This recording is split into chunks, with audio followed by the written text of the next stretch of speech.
आपण आज हा वनराई नगरचा प्लॉट नंबर 72 अतिशय मौल्यवान दिवशी, आज माघ पौर्णिमा आहे.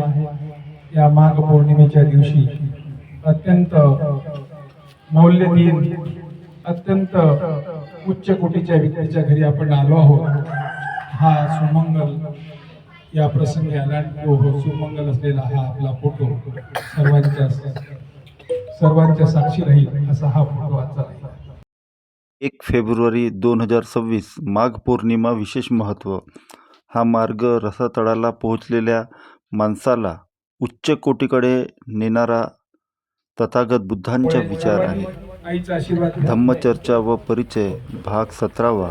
गौतम गुचुंडे परिवाराकडे. संकल्पना ॲडव्होकेट डॉक्टर रमेश राठोड. बघा काय आहे धम्म आपल्या घरी. धम्मचर्चा व परिचय. ग्राफिक नोट न्यूजवर.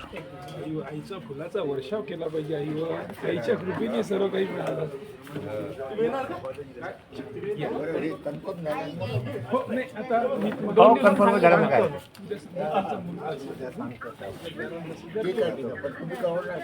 तुमचा नंबर दिला. डायरी ॲड्रेस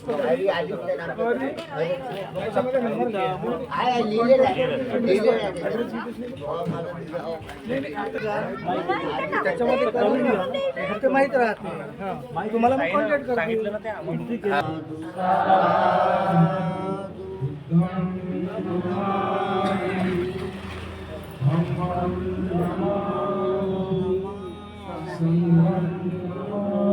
आज आपण ज्यांच्याकडे आलो आहोत त्यांना मी एक विनंती करतो की त्यांनी आपल्या आईला इथे घेऊन यावं आणि तिला या खुर्चीवर बसवावं. कारण आपण सर्व आईकडे लक्ष दिलाच नाही. त्या आईच्या कृपेने एवढं मोठं अस्तित्व निर्माण झालं. आज आपण ज्यांच्याकडे आलो आहोत त्यांचं नाव आहे गौतम.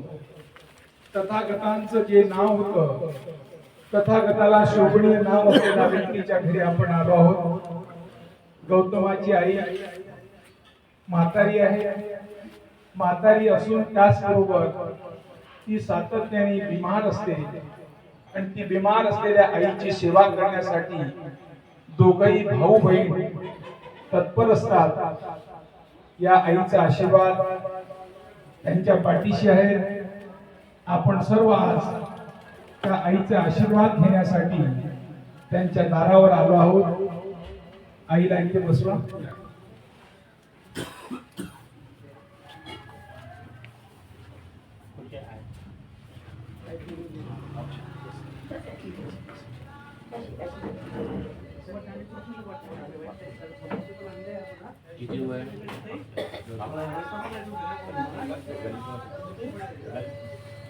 आईचं वय 95 वर्षापर्यंत सुदृढ आहे.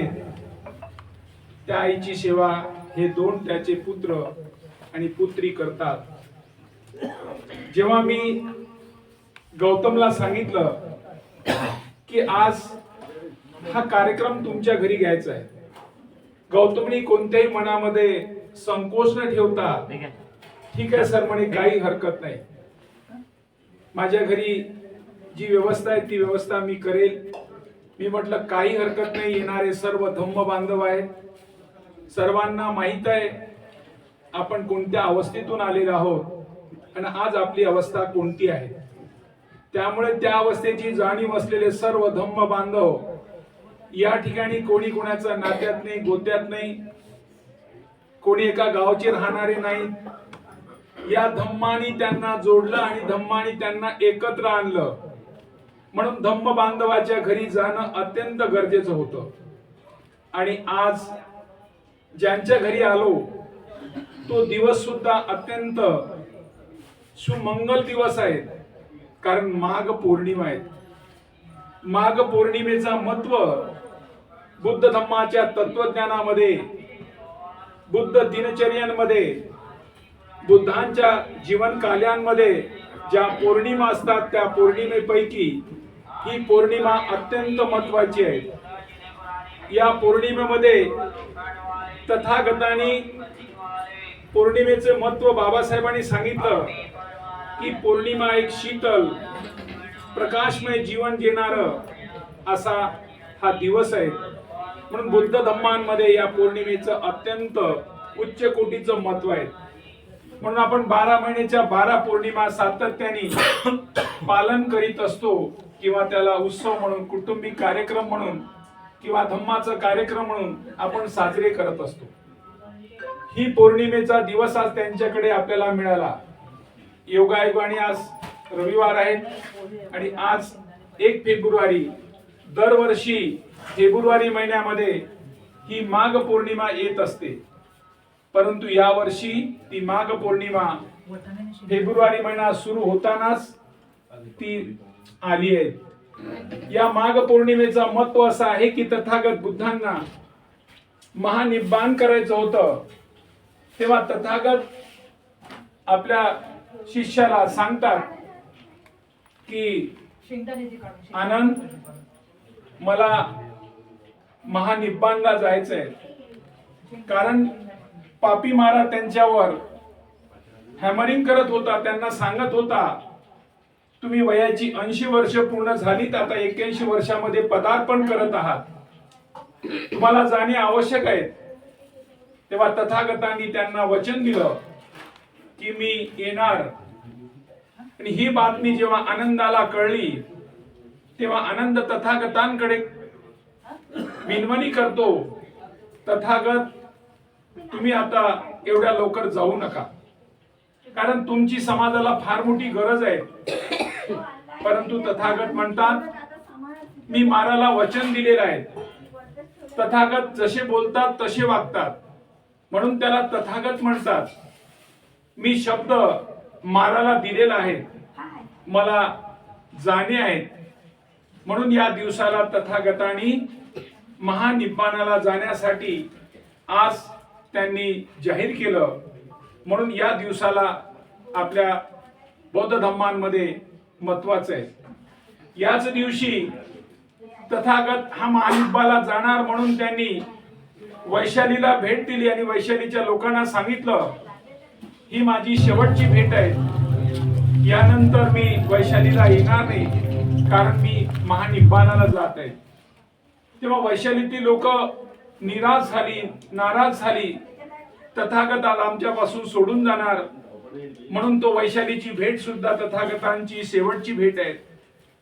त्या वैशालीच्या भेटीमध्ये तथागत आपले 2 शिष्य आहेत, सारिपुत्त आणि मोगलियन, महामोगलियन, यांच्या दोघांच्याही गुणांबद्दल, त्यांच्या कर्तृत्वांबद्दल, त्यांच्या धम्म कार्यांबद्दल ती लोकांना सांगतात. म्हणून तो दिवस सुद्धा त्यांच्यासाठी अत्यंत महत्वाचा दिवस आहे. आणि चौथी घटना म्हणजे याच दिवशी तथागतांचा जो आदर्श शिष्य होता, शिष्य होता भिक्षू आनंद, वयाच्या 120 वर्षानंतर तो या दिवशी महानिब्बाणाला जाण्यासाठी जाहीर करतो. आणि तो हा सुद्धा दिवस आज बौद्ध धम्मांमध्ये महत्वाचा दिवस आहे. म्हणजे दिवसांमध्ये ज्या ज्या पौर्णिमा येतात त्या पौर्णिमेचा महत्व असतो, परंतु आज ही पौर्णिमा विदेशांमध्ये माघ पौर्णिमेला उत्सव म्हणून साजरा करतात. जेवढी जेवढी देश बुद्धाला मानणारी देश असतील, आज दीक्षाभूमीला सुद्धा मोठा कार्यक्रम साजरा होत आहे. ज्या ज्या ठिकाणी बुद्धाला मानणारी माणसं आहेत, बुद्धाचा जो देश आहे, बुद्धाला जी आचरण अनुचरण करणारी जे देश आहेत, त्या देशांमध्ये माघ पौर्णिमा ही मोठ्या प्रमाणात साजरी केल्या जाते. त्याच पौर्णिमेचा औचित्य साधून आज आपण गौतमाच्या घरी ही पौर्णिमा साजरी करत आहोत. म्हणून आपल्यासाठी अत्यंत मोलाचा दिन आहे आणि गौतमासाठी सुद्धा मोलाचा दिन आहे. अशा मोली दिनी आपण आल्यामुळे आपल्या सर्वांचं सुद्धा कल्याण होणार आणि येणाऱ्या पिढीसाठी सुद्धा कल्याणी मार्ग असणारा असा मार्ग हा बुद्धांचा मार्ग आहे. एकदा काय झालं, एका चांगल्या श्रीमंत घराची मुलगी आणि चांगल्या श्रीमंत घराची एकुलती एक मुलगी असल्यामुळे बापाला वाटलं की आपण आपल्या मुलीचं लग्न केलं पाहिजे. लग्नासाठी बाप वरांना शोधत होता. वर शोधत असताना त्याच्या घरांमध्ये काम करणारा एक मजूर होता, कामगार होता. तो नौकर त्यांच्या घरी राहायचा आणि त्या नौकराचा आणि त्या मुलीचा प्रेम जुळला. आणि एवढं प्रेम जुळलं की एकुलती लाडाची मुलगी घरात असताना सुद्धा त्या मुलीचा वर शोधण्याचा बापांचा मार्ग सुरू असताना तिला माहित झालं की आता माझं लग्न होणार आणि ज्या प्रियकरासोबत मी राहते तो प्रियकर मला सोडून जाणार किंवा मी त्याला सोडून जाणार. म्हणून ती त्या प्रियकरासोबत पळून गेली. पळून जाऊन त्यांनी तिथे लग्न केलं. लग्न केल्यानंतर लाडातली मुलगी, एकुलती एक मुलगी, तिला जास्त काम करणे, जास्त अडचणी घरातल्या किंवा व्यवहारातल्या माहित नाही, परंतु तिनं स्वतःहून लग्न केल्यामुळे ती त्या प्रियकरासोबत राहू लागली आणि तिला एक मुलगा झाला. जसा मुलगा झाल्यानंतर ती आग्रह करायला लागली की मला आई वडिलांकडे जायचं आहे. नवरा म्हणाला, मी तुझ्या बापाकडचा नौकर आहे, नौकरांनी तुझ्याशीच लग्न केलं, त्यामुळे मला सुद्धा जाणं योग्य वाटत नाही, त्यामुळे आपण नंतर कधीतरी जाऊ.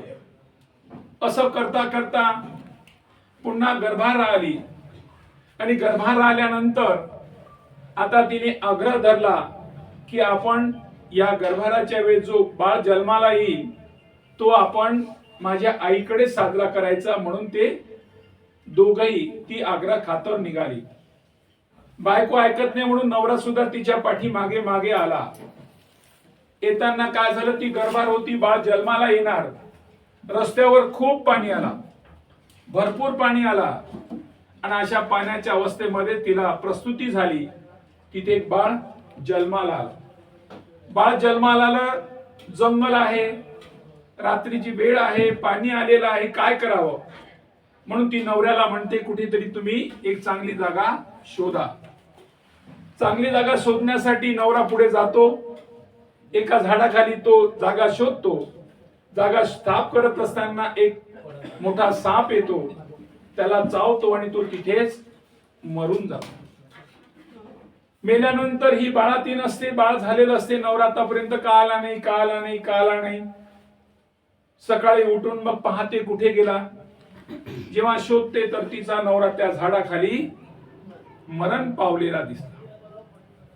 काय करावं काही सुचेना. नवऱ्याच्या सोबतीला मी चालली आई वडिलांच्या भेटीसाठी. बाळ जन्माला आला, दुसरं बाळ थोडस मोठं होतं. तशा अवस्थेतच ती कशी तरी रडत बसत आईच्या गावाला, वडिलांच्या गावाला निघते. पाणी ऑलरेडी आलेलं असतं. ह्या पाण्यामुळे त्या नाल्याला, नदी जी मोठी असती त्याला पूर आलेलं होतं. परंतु त्या नदीतून त्या माणसाला सहज जाता येत होतं. कोणी माणूस सहज जात होता. एवढं काही पाणी जास्त नव्हतं, परंतु कमरेच्या खालपर्यंत पाणी होतं.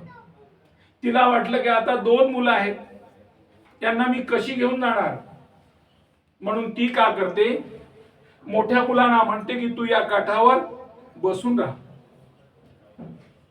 लहान बाळाला जो जन्माला त्या बाळाला ती हातात घेऊन या किनाऱ्यावरून त्या किनाऱ्यावर जाते. त्या किनाऱ्यावर गेल्यानंतर तो लहानस बाळ असल्यामुळे त्यांना वाटते बाळा ठेवावं कुठं. म्हणून तू एका कपड्यांमध्ये त्या बाळाला मोठी पोटली बनवते आणि पोटली म्हणून त्या झाडाला तिथे बांधून देते आणि ती पोटली तशी बांधून ती परत येते. तिचं लक्ष त्या पोटलीकडेच असतं. पण येता येता पाण्यामध्ये नदीच्या अर्ध्या पात्रात येऊन जातं. त्यातून एक वरतून घार येतं. तिला वाटलं काहीतरी या ठिकाणी मांस आहे. मांसाचा गोळा असल्यामुळे ती घार त्याला उचलायला करते आणि ती पाहत राहते. जेव्हा हिचं लक्ष जाते तेव्हा ती घार त्याला उचलते आणि उचलल्यानंतर इथून टाळी वाजवते. ती त्याला हाकलण्याचा प्रयत्न करते, टाळी वाजवते. या बाजूला लहान मुलगा बसलेला असतो. त्याला वाटलं आई म्हणते की तू लवकर ये, आई म्हणते तू लवकर ये. तिकडे त्या लहान बाळाला जो त्याला बांधून ठेवलं होतं त्याला त्या घारीनं सशानं त्या घारीनं उचलून नेलं. दुसरा बाळ आई बोलवते म्हणून पाण्यात आला, तोही वाहून गेला. काय करावं. नवरा झाडाखाली मरण पावला. जे छकुल बाळ होतं, माझं दूध पिणारं बाळ होतं, त्याला त्या घारीनं उचलून नेलं. दुसरं चालतं बोलतं बाळ होतं, तो पाण्यात वाहून गेला. काय करावं, तशाच अवस्थेमध्ये ती रडकोंडी रडत रडत रडत रडत निघाली. रडत रडत निघत असताना ज्या गावाला ती जाणार होती त्या गावामध्ये ती जात होती. जाताना एक गुराखी गुर चारत होता. त्या गुराखीला ती म्हणते की बापा रे, या गावातला हा माणूस कसा आहे. तेव्हा तो गुराखी म्हणतो, बाई, रात्रीला भरपूर पाणी आलं, त्या पाण्यामध्ये तो घराचा मालक, मालकीन, त्याचा मुलगा हे सर्व मरण पावले. ही जी आग जळत आहे ही त्याचीच आहे. त्यामध्ये तुझा वडील असतो, तिची आई असते आणि तिचाच भाऊ असतो. रस्त्यावरती येताना वाटतं की माझा भाऊ मेला, माझा बाप मेला, माझी आई मेली, तिकडे माझा नवरा मेला, माझं छकुलं बाळ मेलं, दुसरं माझं बाळ पाण्यात वाहून गेलं. या अवस्थेत ती येता येता रस्त्याने तिला असा भान विसरून गेला. सतत म्हणायची की माझा बाळ मरण पावला, माझा पती मरण पावला, माझे वडील मरण पावले. अशा अवस्थेत ती फिरत होती. फिरता फिरता तिच्या अंगावर कोणत्याही प्रकारचा कपडा नाही, त्या कपड्याचा तिला भान नाही. भयभान असलेली ती स्त्री इकडे फिरते तिकडे फिरते, सांगते की माझा बाळ मेला, माझा नवरा गेला, माझा बाप गेला, माझा भाऊ गेला, माझी आई गेली.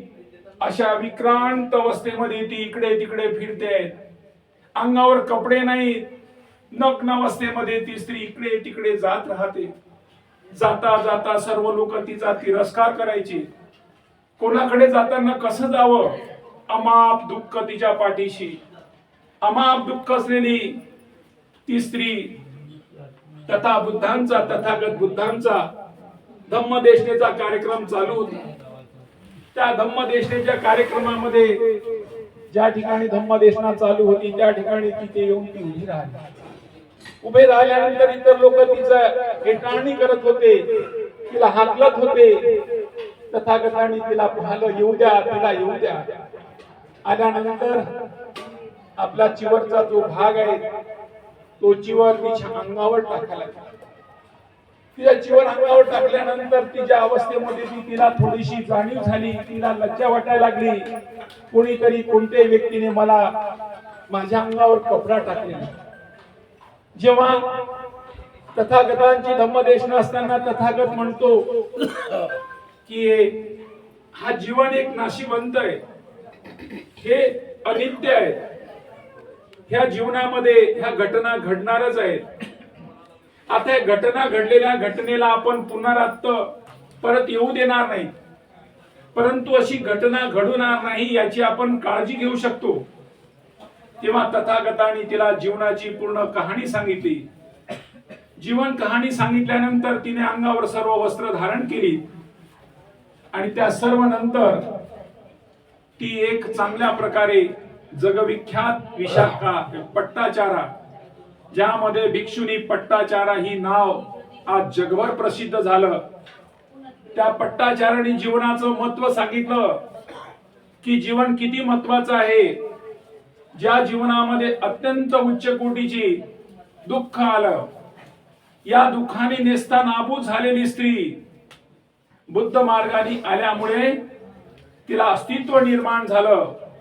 आणि अस्तित्व निर्माण झाल्यामुळे आजच्या घडीला ज्या स्त्रीचं अस्तित्व नव्हतं, जी नग्न अवस्थेत फिरत होती, ज्याला समाज हेटाळणी करत होता, अशा अवस्थेतली ती स्त्री बुद्धाच्या मार्गी आल्यानंतर, एक बुद्धमय जीवन जगल्यानंतर आज आपण तिचं नाव घेतो आहोत की हा मार्ग अकल्याणी रसातळाला पोचलेल्या माणसाला उच्च कोटीला नेणारा हा तथागतांचा विचार आहे. आज त्या पट्टाचार जी भिक्षुनी आहेत तिनं कित्येक तरी भिक्षा दिली, किती भिक्षुनी त्यांनी तयार केल्या. त्या सर्व थेर गाथेमध्ये या भिक्षुनीची सर्व गाथा आहे. म्हणजे एखादा व्यक्तीला जर मार्ग चांगला मिळाला, बुद्धाने एक उदाहरण दिलं, एक वरचं पडणारं पाणी, तो पाणी पडल्यानंतर जर तुम्ही त्याला आपल्या एखाद्या गंजोलीत घेतलं तर तो पाणी तुम्हाला पिण्यालायक होतो. जर त्या पाणी जर तो नालीत पडला तर तो घर साफ करण्याचं, झाडू मारण्याचं, पोछा मारण्याचंही कामी येत नाही. तो जर पाणी एखाद्या दवबिंदूवर पडला तर दवबिंदू म्हणून त्याला ओळख होते. तोच पाणी जर एखाद्या मोतीबिंदूवर पडला तर मोतीबिंदू तयार होते. म्हणजे माणसाला जसा सहवास मिळाला तसा माणूस तयार होतो. म्हणून तुमची सहवास कशी असावी ह्या सहवासाचा सुद्धा बुद्धांनी आकलन केलं की आपल्या जीवनाला जर कलाटणी द्यायची असेल तर आपली ज्या संगतीत राहतो ती संगत सुद्धा तुम्हाला निवडावं लागेल आणि ती संगत कल्याणी मार्गाची असावी. ज्या मार्गाने तुमचा कल्याण होणार, इतरांचा कल्याण होणार. म्हणून बाबासाहेबांनी आपल्याला एक दिशा दिली. ह्या कल्याणी मार्गावर तुम्ही गेल्यानंतर तुमच्या जीवनामध्ये परिवर्तन होईल. कारण बाबासाहेबांनी बुद्धांचा सर्व इतिहास वाचल्या गेलं, बुद्धांचं साहित्य वाचल्या गेलं. साहित्य वाचल्यानंतर बाबासाहेबांच्या मनामध्ये तो भय निर्माण झाला की जो माझा समाज आहे तो समाज बुद्धिमापनावर रसातळाला पोहोचलेला आहे. जर या बुद्धिमापनाला जर उजाळा दिला तर इतिहास आहे, हे इतिहास घडवू शकतात. इतिहास घडवण्याचा इतिहास यांचा आहे. परंतु या धर्मव्यवस्थेने त्यांच्या बुद्धीचा विकास होऊ नये, त्यासाठी त्यांच्या बुद्धीला विकास होणाऱ्या ज्या घटना आहेत, ज्या गोष्टी आहेत, ज्या सुविधा आहेत, ते त्यांना द्यायचं नाही. त्या सुविधेपासून त्याला अलिप्त ठेवायचं आणि त्याचा शोषण करत राहायचं आणि त्याच्या मनामध्ये तो भाव निर्माण करायचा की हे जे काही घडतं ते ईश्वरामुळे घडतं, जे काही मिळतं ते ईश्वरामुळे मिळतं, याच्यात माझा काही दोष नाही.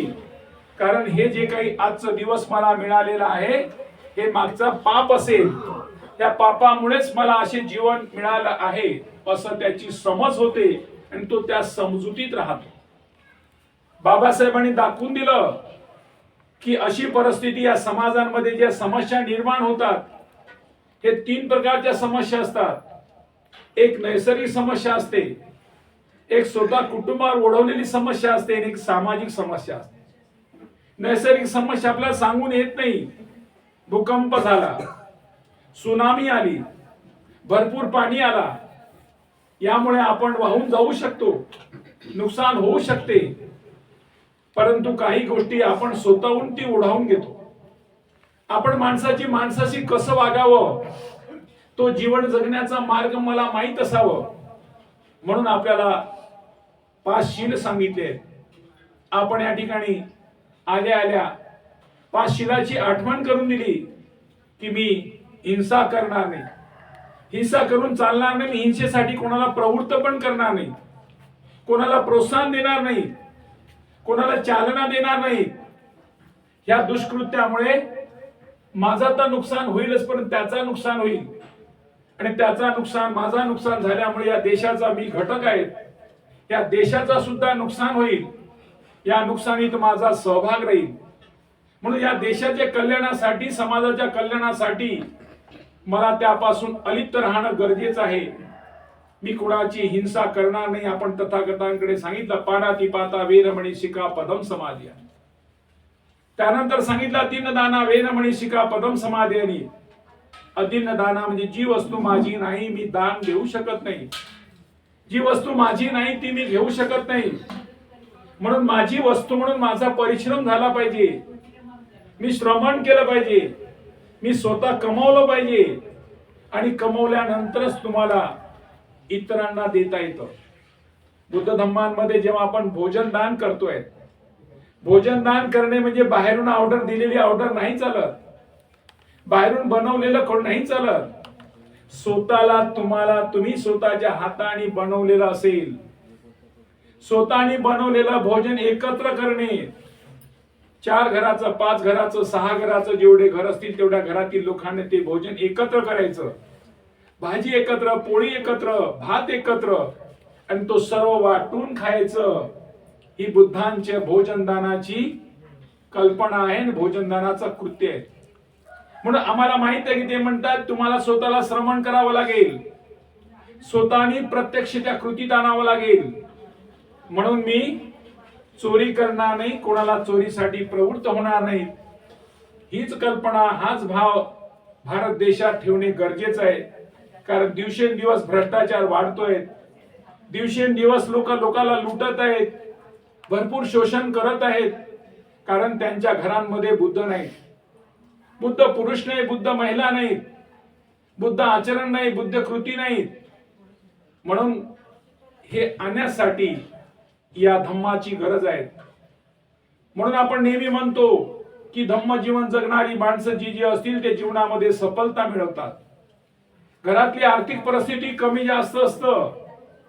आर्थिक परिस्थिती वाढवण्यासाठी तुम्हाला तुमच्या बुद्धीचा विकास करावा लागेल. बुद्धीचा विकास बुद्ध मार्गी आल्यानंतर तुम्हाला कळतं. म्हणून आपण या ठिकाणी कामेषु मिच्छाचारा वेरमणी शिका पदम समाधियानी, मी कोणतेही दुष्कृत्य करणार नाही, कोणाला करू देणार नाही, अशा प्रकारचे कृत्य मी करणार नाही. याचा अर्थ मी शीलवान होईल आणि कोणाचा मी शीलभंग करणार नाही. त्यामुळे ती जी स्त्री असेल, जो कोणी असेल, त्याचा शीलभंग होणार नाही. आज देशांमध्ये विनयभंग, बलात्कार, अत्याचार कृत्य दिवसेंदिवस वाढत आहे. हे सर्व कृत्य वाढत असताना त्याला कुठे भीती नाहीये. त्यासाठी आज पोलीस स्टेशनला, आज कोर्टांमध्ये, जेलांमध्ये जास्तीत जास्त दुष्कृत्य करणारी माणसं भेटतात, मिळतात. कारण त्या लोकांची संगती तशीच राहते. यापासून अलिप्त राहण्यासाठी समाजाला, देशाला एक प्रगल्भ वैभवशाली देश बनवण्यासाठी या घरांमध्ये याची गरज आहे. मुसावादा वेरमणी, एक खोटं बोललं तर तुम्हाला 10 खोटे बोलावं लागतं. आणि सरते शेवटी म्हणतात सुरा मेर मज्जे पमाद ठाणा वेरमणी शिका पदम समाधेनी, मी कोणत्याही प्रकारे नशिले पदार्थ ग्रहण करणार नाही, दारू पिणार नाही, बिडी पिणार नाही, सिगरेट पिणार नाही. कोणत्याही प्रकारे जी नशिले पदार्थ ग्रहण केल्यानंतर माझ्या शरीरावर त्याचा प्रभाव पडेल, माझ्या मनावर प्रभाव पडेल, असे कोणती कृत्य मी करणार नाही आणि करण्यासाठी कोणाला प्रवृत्त पण करणार नाही. जर आपण दारूची दुकान जर आपल्या एरियात असेल, आपण दारू पिणारेच नसाल तर ती दुकान चालणार कशी? जोपर्यंत आपण दारू पिणारे आहोत तोपर्यंत दारूची दुकान चालते. खरा खाणाऱ्याची खाणारे असेल तर खाणाऱ्याची ती दुकान चालते. जर त्या दुकानात असे माणसं मिळणार नाही घेणारे तर ती चालणार नाही. म्हणून अशी माणसं निर्माण करायची, त्यामुळे त्याचा आरोग्यावर परिणाम होतो.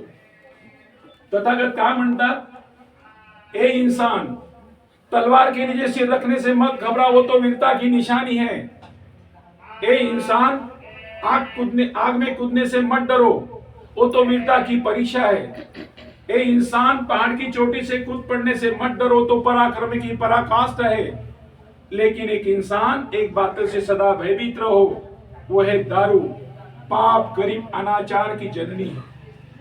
जो माणूस या दिशेला जाईल त्याचा कुटुंब रसातळाला जाईल. या कुटुंबाला, या स्वतःला, व्यक्तीला मुक्त करायचं असेल तर या मार्गातून मुक्त होणे आहे. बुद्धांनी त्याचं वर्णन केलं. तुम्ही कोणत्याही मार्गाने गेल्यानंतर हा जर नशिले पदार्थ ग्रहण करून जर तुम्ही स्वतःला समाधानी सुखी मानत असाल तर हा कुटुंबाला, स्वतःला, परिवाराला, समाजाला रसातळाला नेतोय.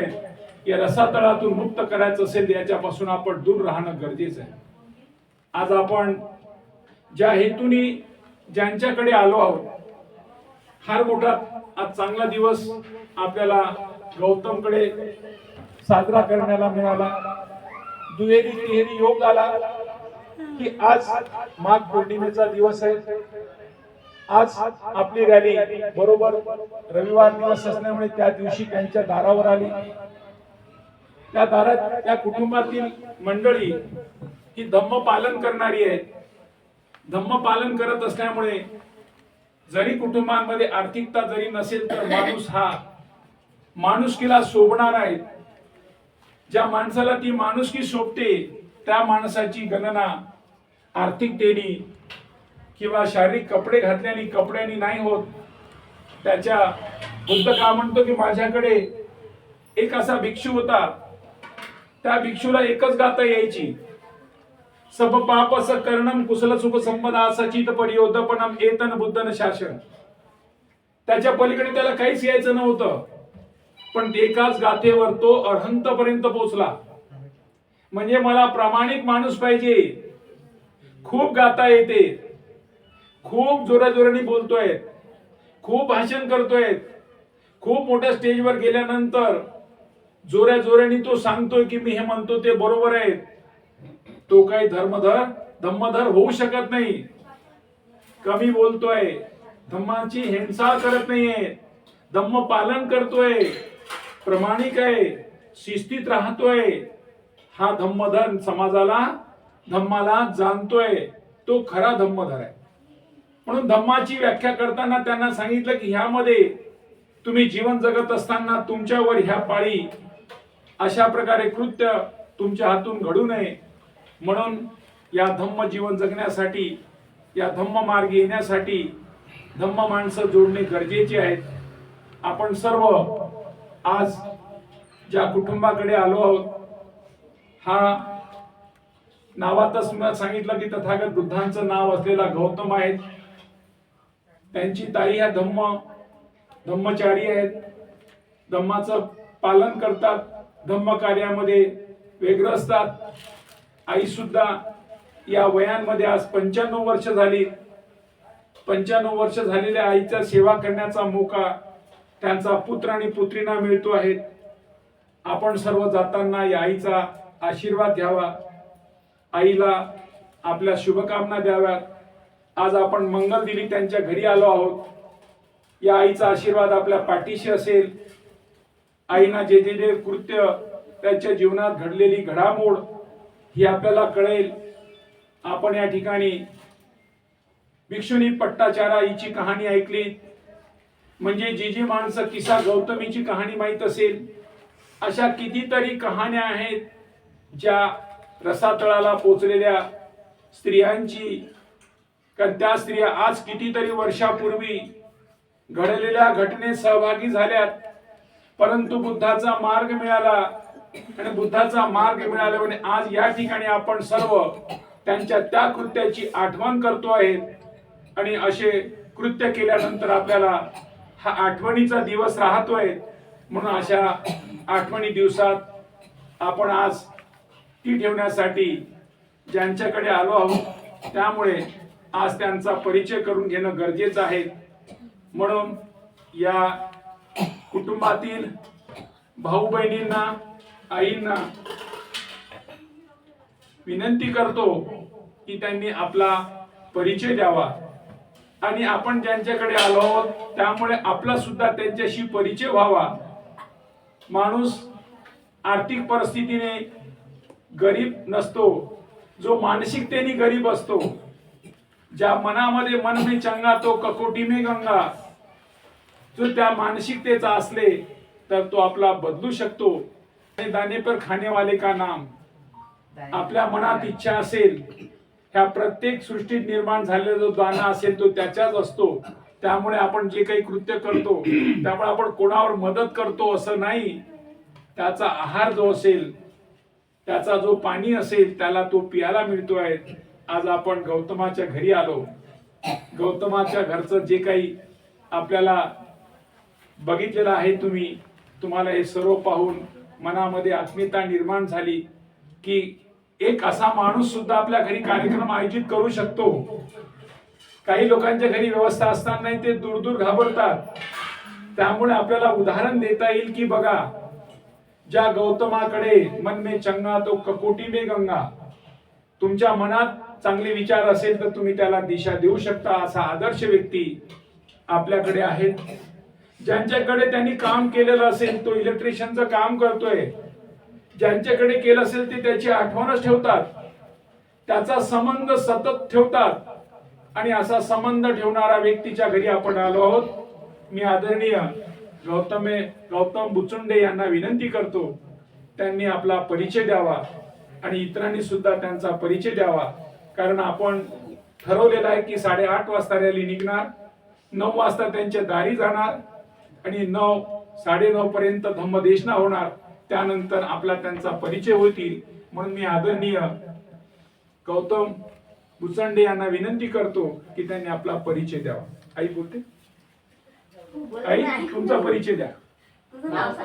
तुझं नाव सांग. बोल. नाव सांग तुझं. नाव तुझं नाव काय सांग. तुझं नाव काय ते सांग आई. नाव सांग. बोल. सुगंधाबाई म्हण. ऐकू नये. तिचं नाव सुगंधाबाई.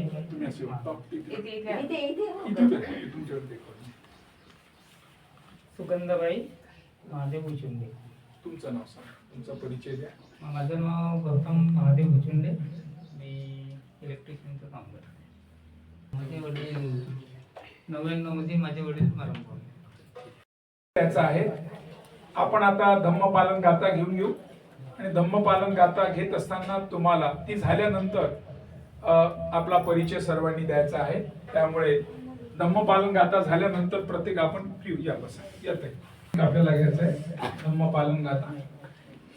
सब पापस अकर्ण्यम कुशलस उपसंपदा सचित परियोदपनम एतं बुद्धाय शासनम धम्मं चरे सुचरितं नतं सुचरितं चरे धम्मचारी सुखं सेति अस्मिन् लोके परं न तावता धम्मधरो यावता गौभासति योजमन्ति सुत्वान् धम्मं कायेन पश्यति सर्वे धम्मधरो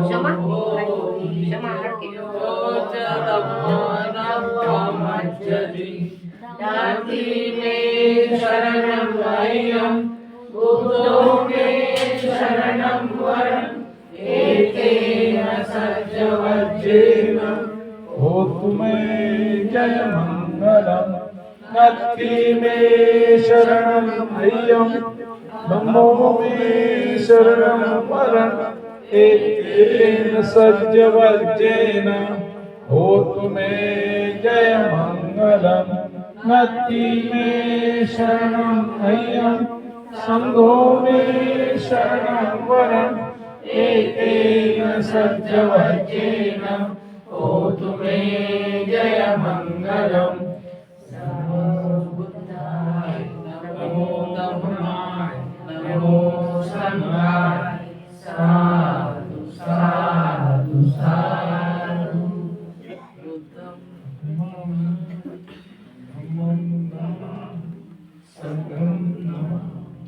आताच आपण म्हटलेलं आहे सब पाप सकर्णम कुशल सुख संपदा सचित परियोदपनम एतं बुद्धं शासन.